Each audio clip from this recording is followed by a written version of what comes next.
At this point, I'm just picking kernels up off the ground if they're even still standing. Welcome, guys, back to Big Time Operator. We're on the final stretch, but we are finishing up the corn harvest. The ground is pretty much completely frozen at this point, and we need to run down to the co-op because we need to start prepping for our spring season and taking care of the hogs. Let's get into it.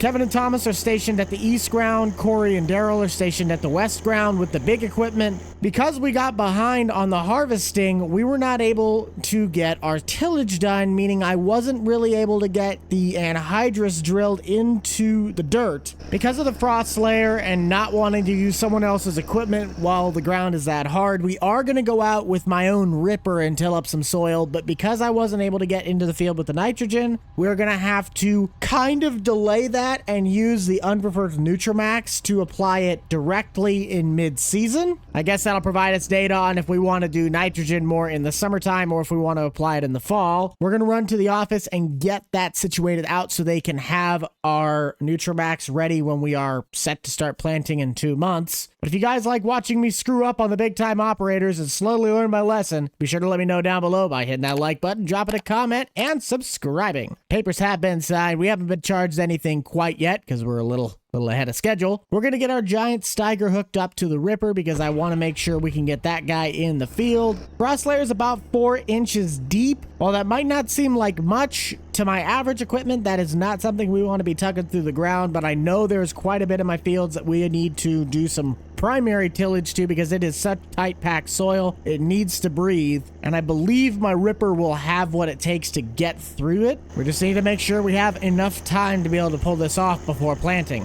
And to my knowledge, the Steiger also is in need of fuel. Am I correct? Yes. Let's just see how much this costs to fill up the tank. Fuel in this game seems pretty cheap, but my money's going down pretty fast. Ouch. But that is cheap. $250 to fill up the tank on this? This would have to be, what, $400 or $500 to fill up one of these things? Ain't no way that would only cost $250. Jumping up to our PDA, the only 2 fields that we were able to get nitrogen on before the freeze happened was these 2 plots that are blue. The rest we are going to have to do with the Nutramax. I remember what I also was going to go down to the co-op for. I was going to get an order of P&K. We were going to apply the P&K so it had time to sit in the soil before we dragged the planter over the top. It's all right. We'll take the Titan down in just a moment. I want to get this thing started because he will take a while to do this field. Primary tillage is slow. The boys have got to be finishing up on the corn ground eventually. I kind of want to take the Landau vertical till and just try and knock some of these stalks out and see if it could kind of break through the top layer of frost. Our winter has not really been that cold, but we have had a couple of really deep freezes, and then it warms back up for a couple days and makes the top of the ground mushy. That's half the problem why we can't get back out in the field, is the ground becomes literally a sheet of ice, then turns into a mud bath. I'm really losing on every turn I make right now. And that's my own fault. I'm the one that planted late. Play stupid games, you win stupid prizes. But this year, we're going to be on track. We got our insurance stuff figured out. We have our seed picked out. We have the fertilizer ready to go. All I have to do is do the prep work. Might have to call in Thomas for some backup, and he slightly owes me one. I apologize, guys. Side dressing, that's what this machine does. I could not think of the word to save the life of me. We're going to side dress nitrogen with that Nutramax. That was a literal squirrel moment, but I've been trying to think of that word for the last, 4 hours. However many dollars later, because I can't keep my head straight, let's move to our first field and kind of start working around the borders. Each and every field is going to need another dose of P&K because the P&K goes, I believe, 2 cycles before it is completely gone. I want to make sure that is maximized. We'll start with our field across from the starting cattle farm and then just work our way north. Gives our guys time to get out of the way and start putting stuff back at the main farmyard. We are spreading. Want you guys to head down to the comments section.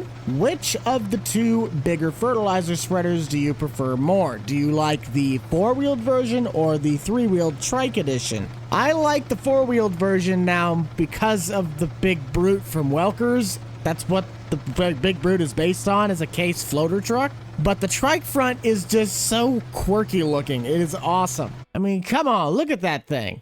I think I just put 2 and 2 together. The 3540 means there's 3 wheels, and the 45 means there's 4 wheels. Please tell me that's not how they actually made those. That would make me feel dumb. During our last storm system, we kind of had some problems getting the trucks around. So when we went to go store corn, we actually put a load in this bin site. We're going to have to remember to take that back. I think our current storage situation's about 7,000 bushels at the main farm, 1,000 here, and then a couple hundred in the trucks, putting us around a 10 to 11,000 bushel harvest, give or take. It's gonna be more this season, I can tell you that. Let's jump over to the Ripper and see how far he's gotten. I couldn't set him to do the rows first, don't know why, but we'll see if he's even gotten to the rows. Well, he's gotten further than I anticipated. Just about ready to start the rows. We'll take the vertical till over the top of this later. We do have rolling baskets on the back that'll kind of help with the clump breakup, but the big landau with the massive disc, that'll really knock all that stuff out. Heck, might even take the Tiger Mate since it's a little bit wider. Traded places with Corey. He's going to run our fertilizer spreader while I run the Kenworth back to the farm. We will have to tend to the hog barns because the feed at the site we just saw is about halfway. Barrowing pen is fine, and the main hog barn is also at about half food. And the hogs are looking good. We do still have that one batch that we're waiting on for the market to be better, which we are coming up on May. Cross your fingers we can get these guys ready to go by that time and try and turn a profit to make some money back. This year's screw up really kind of put me in a financial hole, which is technically farming in general, but I think I really screwed myself this time. We live and we learn. To our farmers out there, let us know in the comments section, what is your biggest screw up you've ever done on the farm? My biggest screw up had to be the first time I went out and tiled with Grant and Ben Van Rockle Farms. Ben had a wireless remote that he used for his tile cart, and I accidentally dropped this thing in the middle of a cornfield, and I didn't have the guts at the first point to tell Ben that I lost his remote. So I measured out a sector because I knew I was picking up a spool at the end of the field, and I just walked in circles until I magically just came across this thing. Grant had no idea how on earth I found it, but Ben was like slightly mad at first, and then I found the remote and everyone was happy. But I swore that I was gonna get my butt chewed for losing this remote. Oh, Ben, you live in my head rent-free. Don't F up the table.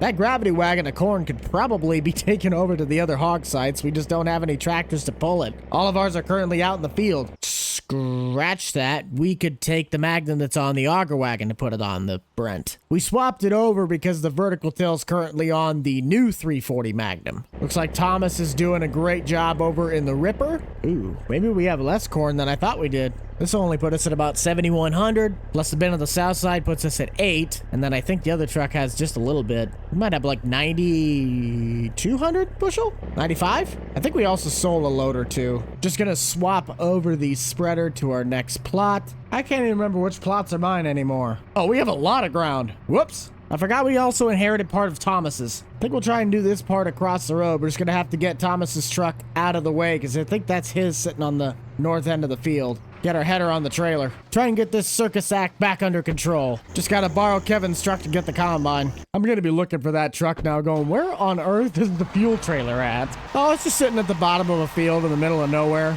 The plus side to all of this is at least we are done. We do not have to harvest anymore. Now it's just on to tillage and prep work. Except I gotta get on the move because here comes the spreader.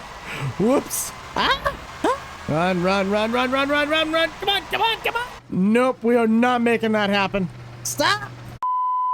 That's okay. We got it figured out. We gotta take this all back to the farm anyway. Looks as though they brought in the final truck, unless there's still stuff in the hoppers of the combine. I'm gonna get the MX hooked up to the gravity wagon so we can start heading over and getting the hogs fed. Hypothetically, I could have pulled this with my truck, but because the wagon is full of corn, I am not gonna put that safety hazard on the road for both me and the people around me. I'm smarter than that. The MX did really well on the auger wagon when we swapped it off from the 340. Looking to the future, this this might be our new auger wagon tractor, because that allows me to put the vertical till on the 340 and get tillage started right away. We're not going to have to use the ripper every single year, but the amount of stuff that we have to cover, it probably is best that we have the 4-wheel drive open for any serious tillage applications, and the 340 can be used as a backup for secondary. At some point, we also need to take in the mother hogs and get a new set of them, because these girls are getting pretty old. But we'll give them at least a couple more seasons, as they're still popping them out and they're still producing healthy little piglets. Top off your food, top off this food, which I don't think it will take the whole wagon, but I could be wrong. I think I'm wrong. Never mind, no I'm not. And the rest will head south. The hogs have been awesome. When I have the corn in the bins, they are a very, very profitable animal. But trying to remember which batch is which and how much feed I gotta get to them versus when I gotta get them to the market, that part still kind of screws me up. First Gen Farm just got cattle on its previous episode, and I think I went in way too far over my head, because I still have, I think, $98,700 worth of equipment I need to buy before I do not have to use the co-op to feed my cattle the proper way. I still don't know why I have that Killsboro gravity wagon. Maybe Kevin just doesn't want to sell it. Food has been dumped. Carrying pin's full. These guys are full. They still are about half. Might have to call Kevin on that. It'd be fine for now, but we'll check back with him if we wanted to top it off and just take some corn out of that bin silo, because it's right next to us. Why wouldn't I just call him now? I'm right here. It saves driving. Hey, Kevin? Yeah, South Hog Barn still needs little under half to fill it up. Do you want me just to pull that from Thomas's bin site, since I'm literally right here? Yeah, I can do that. Will do. Sounds good. Yep, we are pulling it from the bin side. It'd make no sense to go all the way back to the house and then just wait, bring the wagon all the way back over when we just head a block south and come back north. Man, maybe dumping some corn in this bin from time to time wouldn't be a bad idea. It's closer storage. Truck a trailer or two every other week. I don't think we're going to need to hold 20,000 bushels worth of corn in this bin site, but we can definitely throw a little bit extra. Whatever we do not fit into the barn, we'll just put straight back into the silo. I bet you the fertilizer spreader is done. Probably going to move him to that plot, then across the road and back to the field for right across from the stop sign. Complete the whole sector. Holy cow, those hogs are hungry. They took about 80% of that wagon. Jeez, I'm looking good on fertilizer levels. P&K is pretty awesome for the amount of longevity a tank can get you. Just hurts when you have to fill up the whole tank. That costs a couple thousand. It's not like we're short on funds by any means. You just want to make sure you're making money and not always constantly blowing money. Visibility on the trike front's got to be better because it doesn't have the fenders on the front. Oh boy, no, not this again! Ow! Sorry, Kevin. Sorry. Looks like we won't be forgetting this down on the bottom. I told you I was gonna forget this thing was sitting there. We'll just bring it over to the hog barn, set it next to his truck. That way we can take this back to the farm so it's not just, you know, sitting there. Thomas has got to be pretty far on the ripping by this point. I might be able to start the vertical till behind him. Oh boy, this thing really needs fuel. That would have been nice to know. And I guess it also still has some residual of corn in the hopper. Why is the auger out? Everything just seems to be going wackadoo. At least Eugene's starting the rows. But I think that's the Titan, so that would be Daryl. I think that grain truck is still over the top of the dumper. I'm gonna pull a fast one. Oh, come on. Yeah! That's how you do it. We'll have to go through the whole combine for maintenance and cleaning it, but that is a task for another time. Floater truck is still rolling smoothly. Gotta love having the GPS system in this thing. Makes the passes super, super efficient. I could probably get my other fertilizer spreader out, buy a load, and keep on rolling, but I think we're gonna wait to get some of the tillage work done and nightfall's happening. That's just great. We're gonna be working through the night. It's just what I wanted. Gotta do what you gotta do. Next thing you know, it's gonna be March. Man, even this thing's starting to get low on fuel. I'm gonna have a high fuel bill this month. That is for certain. I should have been checking the fuel gauges. Oh, that's right. I filled this one up at the beginning of the video. He's getting pretty far. Let's get that VT started behind him. Scratch that. You can't put 2 AI workers in the same field. Dang it. Almost had it. That doesn't mean I myself can't do it. I just can't hire a worker. Of course, this one needs fuel. Let's do that before we get too far invested. Eeny, meeny, miny, mo. Grab the fuel pump. Here we go. This reminds me of a John Party song. Working on the night shift, baby. Now you could also be the Commodores, working on the night shift. Anybody else ever heard those two songs? They're two really good songs. By doing the primary tillage, I believe we get a 3% yield boost, and secondary tillage is a 2% boost. Let me confirm that statement. Aha! Doing quick math in my head, we'll get a 15% boost because of the tillage work that we're doing, and another 50 for the corn, and I believe 25% for soybeans. No, it'd be 50. Putting together making 65% yield boost for all of our fields as long as we do all of the work. That's super good information to know, but that's a lot of work, especially if we can really only do one job at a time. It's honestly very peaceful right now. Kind of like it. Things are slowing down. We're getting our head in the right places. And I'd probably better check on my fertilizer buddy because he might be getting close to done with that one plot. The P&K is going to be the important one to keep moving. This stuff could technically wait, but that we got to get on top of. Why am I not surprised? Come on, man. Don't do that. Fill level's still looking good, about 3/4 of a tank. I think we've only dropped maybe 5 to 7%. I would project we could get at least close to half these fields spread before we would need to fill up, which means I might do these two plots, that plot, and then kind of work my way like a box, so that way I end up right next to the co-op and I can fill up with material. Otherwise, I'm gonna have to spread these ones and rely on that I might be closer to the mill, but I get a better discount down at the co-op since I work a little bit more hand in hand with them. It's all about finding who gives you the best deal. It's also about the people you know. That wraps up the bottom sector. On to bigger and better things. Got the spreader rolling clear up by the windmill. Just gonna take the gravity wagon back quick, see if we can get that ripper started on another field, get our vertical till set up, and I think that will probably wrap out the day. Hey, the ripper is done. Let's try and get him started on something across the highway. A lot of this stuff is technically field ready because of the anhydrous work that we did, but everything else technically moving south has not been done. So sadly, this guy is just getting started.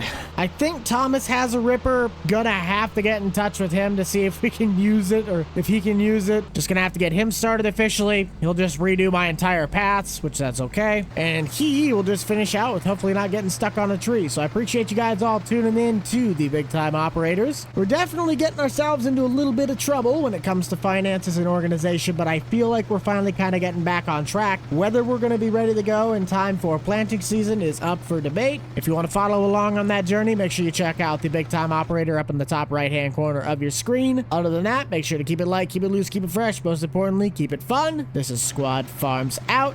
Peace.